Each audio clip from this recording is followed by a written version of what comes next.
Ignition sequence starts. 6, 5, 4, 3, 2, 1, 0. All engine running. Liftoff.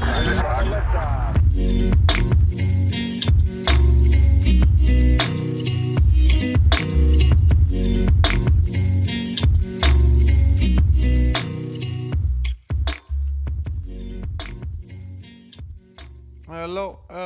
Hello. What is up, guys? Hunter Klein here, bringing you this week's episode of Interplanetary Monkeys.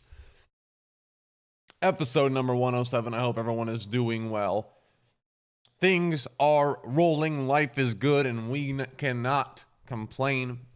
Last night, I had a dream that Earth lost its gravitational force and satellites were crashing to the ground. Now, of course, in my brain, satellites were way larger than they normally are in reality. These are just massive space, like massive structures crashing to the Earth, sirens blaring off. It felt as if it was an apocalyptic event. And I have this just this incredible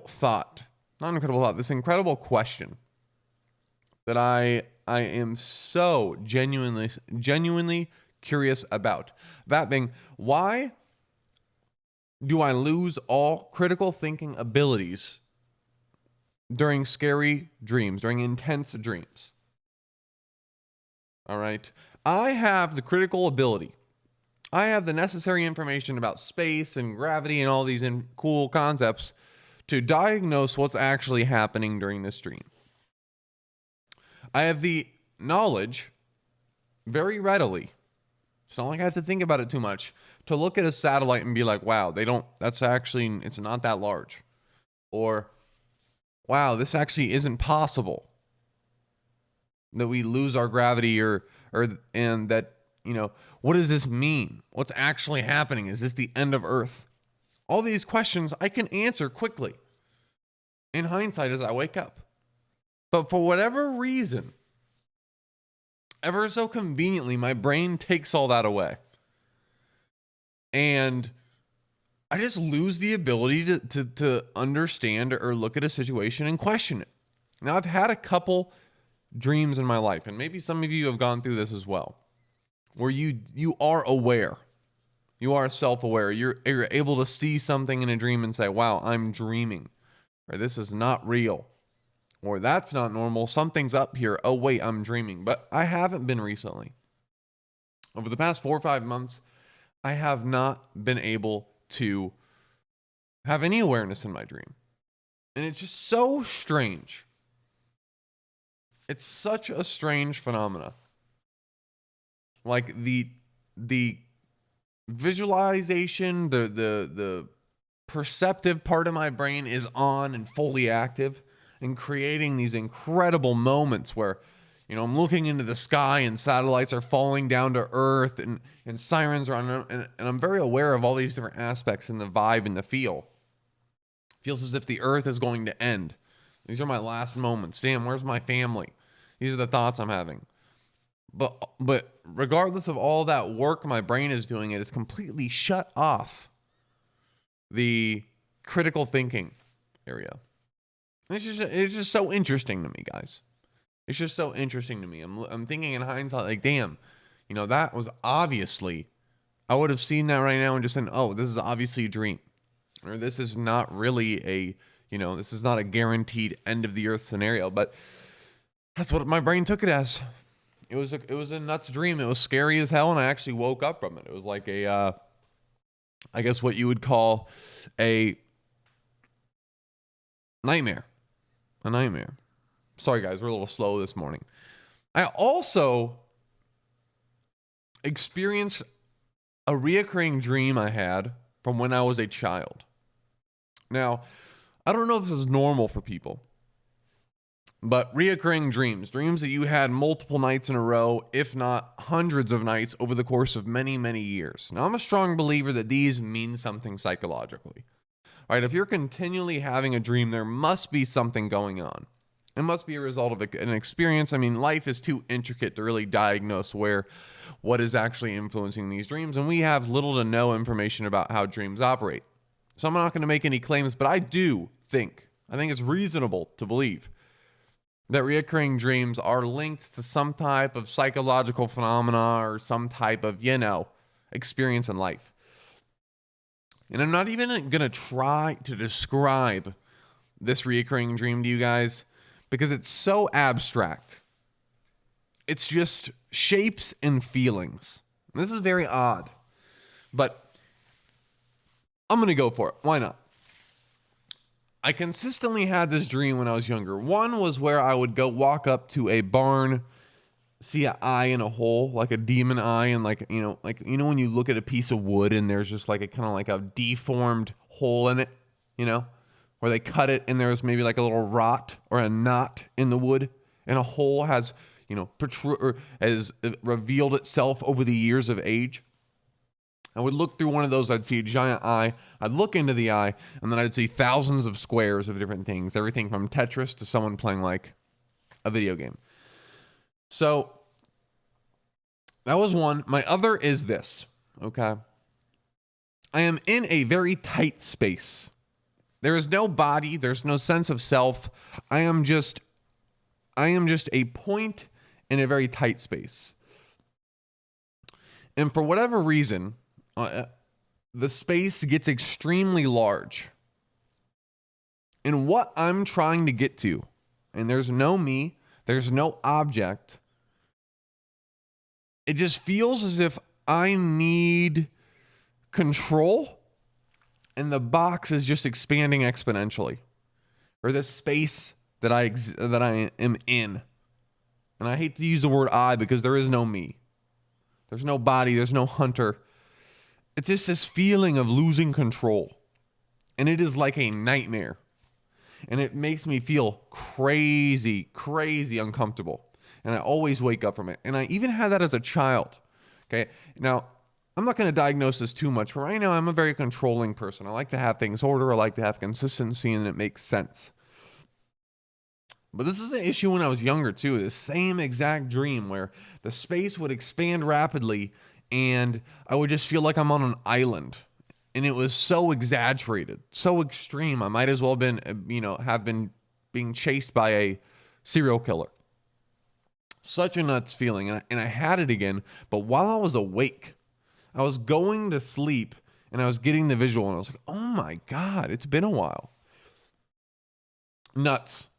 Now, is this because I'm just a controlling person and this, vision, dream exacerbates one of my biggest faults? Who knows? But it is interesting that these reoccurring dreams can pluck back into your life after like 10 or 15 years. Somewhere it's tucked away in there. And I think that is a signal or a sign that supports our hypothesis that these actually do come from something that is actually deep and psychological. Something that has been a part of me since I was very young. A genetic trait, if you may. Interesting stuff, guys. Interesting stuff. A little dream tangent, I mean, it's so abstract and out of the ordinary and so hard to make claims on this kind of stuff. But it's fun to talk about. The mysterious aspects of the human experience. All right. This week, I was exposed to the life of a Californian. I have a friend that lives in California, and I talk to him quite frequently. And every time I talk to him, guys, almost every time I talk to him, it's crazy. I was like, oh, I think we just had a mini earthquake. Oh God, I just had a little earthquake. Like consistently. The other day, we're on a tsunami watch. There might be a tsunami. The beaches are flooded. A couple years ago, our state is on fire. Okay, at the end of every year, our taxes are crazy. It's just like, I know the weather's beautiful, and I know you guys have weed. Okay, I know, this is a really beautiful, chill, relaxed, eccentric, outgoing place of creatives. and young, vibrant life. But holy hell, do you guys deal with some odd and consistent issues that are just inconvenient? Fires, earthquakes. It's nuts. It's just crazy to me, especially here in like Texas or like Nebraska. Maybe every now and then in Nebraska you get a tornado warning. Here in Texas, I haven't been exposed to a single natural disaster once. There's not been, maybe like a flooding, but it's not even, it's not even an issue. You just stay inside. That's really it. You just stay inside. So, I mean, yeah, California people, rock on, guys. I know the view's beautiful. I know the weather's crazy. But damn, you guys put up a lot to enjoy that. You guys put up with a lot to enjoy that. All right. Outside of these topics, whatever these topics are, previous topics, this week Antonio Brown stormed off the field during an NFL game like a middle school athlete. Now, when this kind of stuff happens, I get very surprised by people's reactions. Why are we surprised that things like this happen from professional athletes? I get every now and then we get a Tom Brady or a Peyton Manning or a Ben Roethlisberger. These mature dudes that are just, a beacon of hope for young athletes, that are inspirational, that are incredible role models. But this should not be expected, guys. Okay, let's remember, these guys are paid millions of dollars a year, and in some cases a minute. Now, I think Tom Brady made $34,000 a minute, so that would be incorrect. I saw like a graph last week that described like the highest paying athletes per minute, and Conor McGregor was like at $8 million. How the hell is this possible? I'm not sure, but apparently it's the truth. Regardless, you get some role models, you get some outliers in the NFL community, but at the end of the day, these guys are paid to throw and catch leather balls. Okay, and I hate to dumb down the sport, but I think it's the best way to exemplify that we shouldn't be expecting these guys to be the most mature, responsible dudes ever. Okay, Antonio Brown is, he's been a star athlete his entire life. He has cruised through everything he's ever done because of his athletics.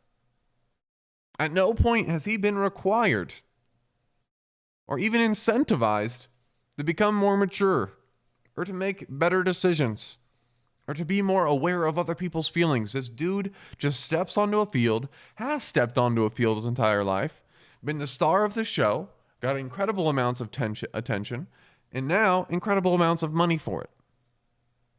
And as a result, he's still like a college kid.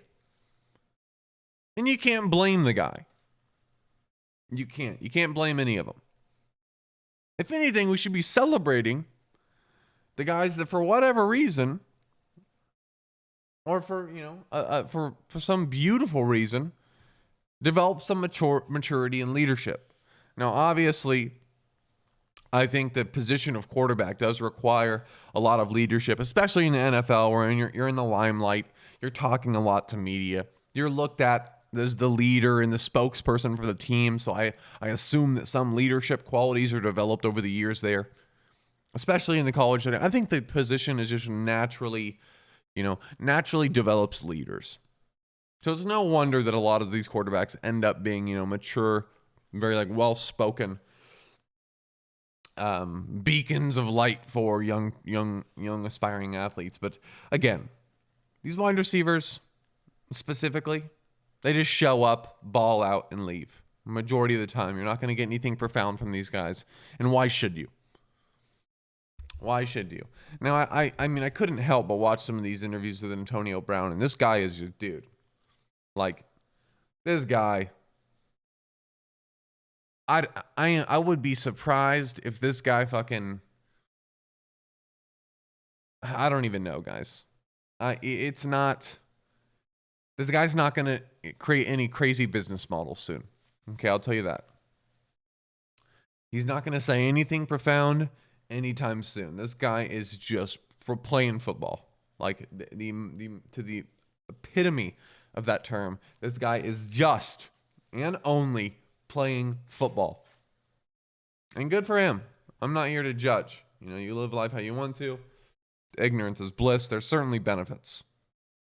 Okay, there's certainly benefits, but to be honest, I don't care if Antonio Brown comes back. I don't even watch football, guys. I don't even watch football. I know who Antonio Brown is, and back in the day when I did enjoy, football, I enjoyed watching him, but I don't give a shit.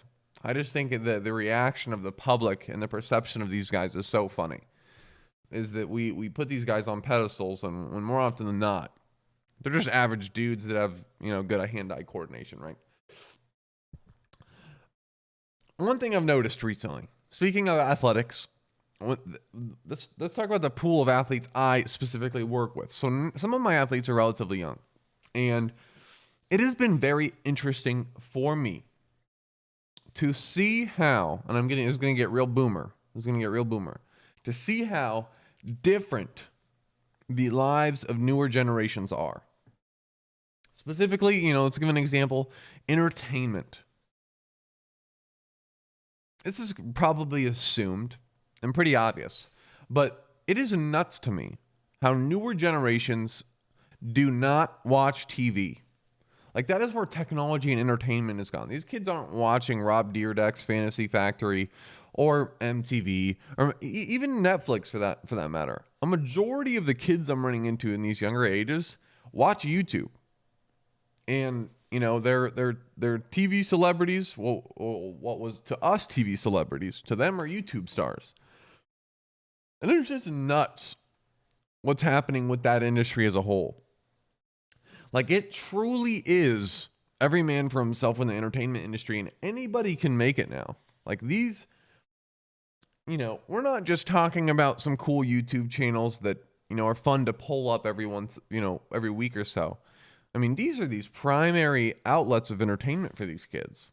I've seen it in my siblings. I've seen it in some of these younger athletes. It's crazy to me. And because I'm an avid user of the internet, I generally don't watch TV that much either. I'm hearing some of these young kids say phrases in slang that is very niche to the online entertainment community, and it's just so odd to me. Like, how do you know that word? Where did you hear that from? It's interesting. It's interesting. The world we're growing up in, and this is turning into a very boomer podcast.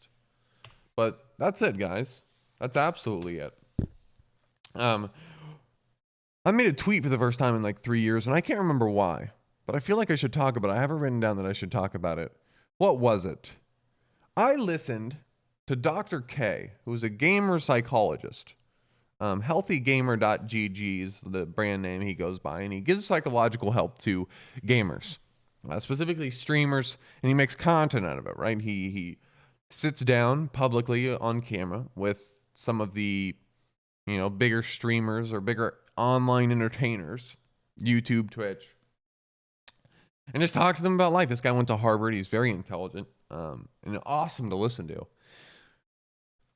And he was talking to someone about, their experience, trying to dissect, what exactly happened, what's going on with their life, how they got so successful, what's unique about their brain, and where the value is there. And at some point he said, and he was talking about quitting, and the entertainer was thinking very linearly about quitting. This idea that I don't quit.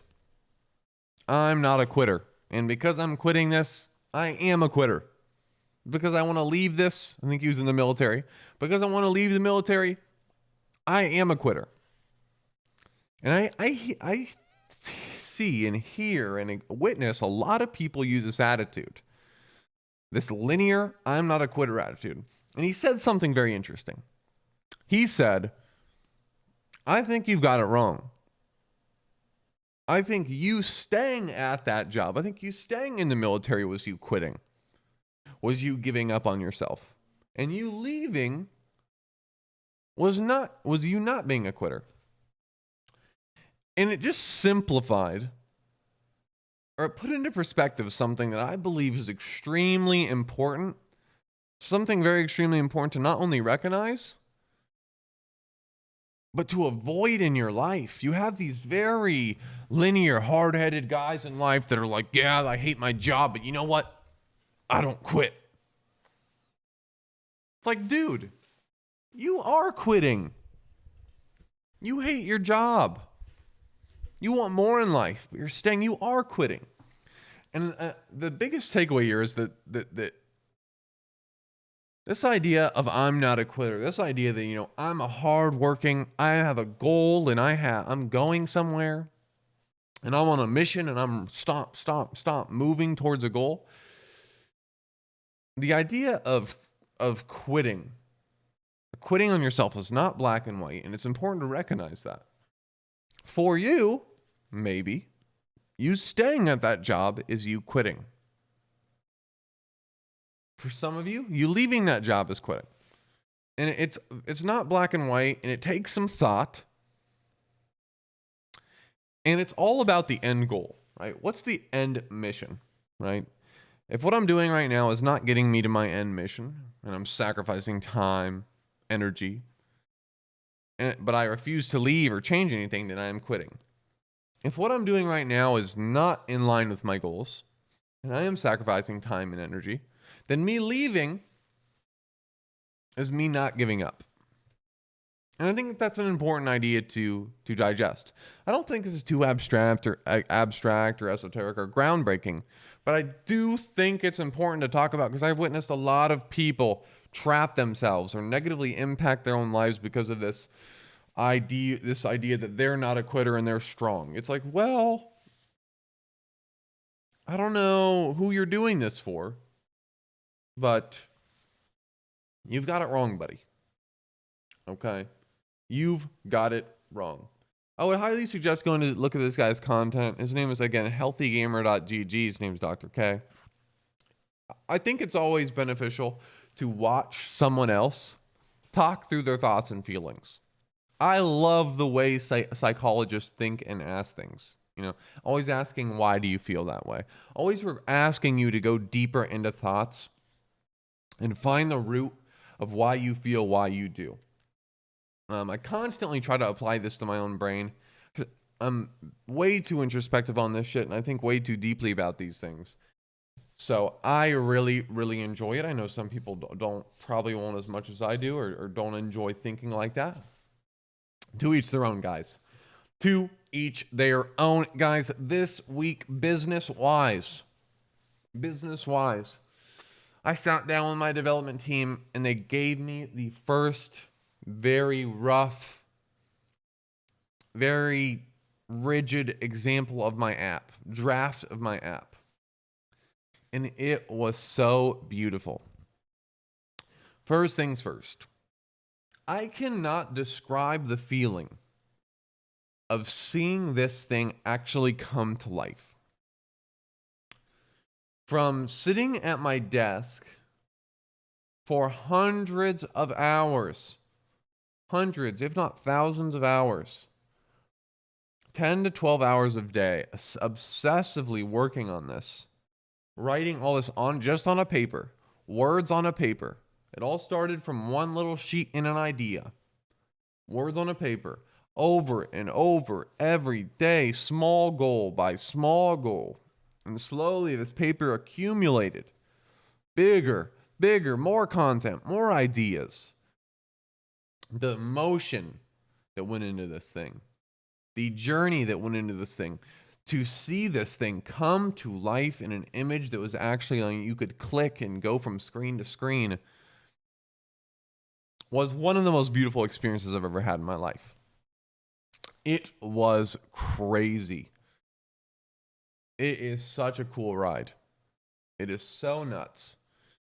And seeing that seeing that thing come to life gave me more confidence in the project than ever. I looked at this thing and I was just like, holy shit. I still believe this is a fucking great idea. I want to use this app. This is so cool. guys, that not only did my development team bring the app to life, but they changed some things that were pretty big. Okay. The draft didn't really look a whole lot like the example I gave them. A lot of things were changed, but here's the most beautiful thing about it. From the changes that were made, and I need to reposition in the desk because this was really big. From the changes that were made by the development team, it became incredibly obvious that they understand exactly how the psychology of our users work. They understand exactly what we want to do for our users, our goals, our mission, the pillars of our app, and they did it better than my first draft, and that was such an incredible feeling, guys. To feel as if my team it knows exactly what we need, knows what we need better than I do sometimes, and was able to see the vision, understand the philosophy, understand how I communicated this to them, and make it better through their lens of development is incredible. And I think it's something that doesn't happen very often. And I think, some people will be like, yeah, obviously that's your job. No, it's not. That's not an easy thing to do. And what they gave me, guys, was so fucking beautiful. I am so incredibly excited to take that thing across the nation or state, whatever was required, and show people this and have them test it and ask them to help.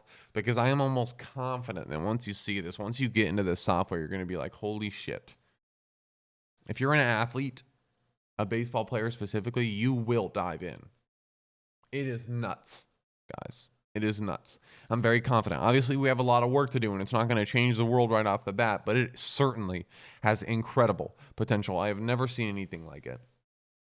And again, it's just so nuts to see just thousands of hours culminate in something tangible finally.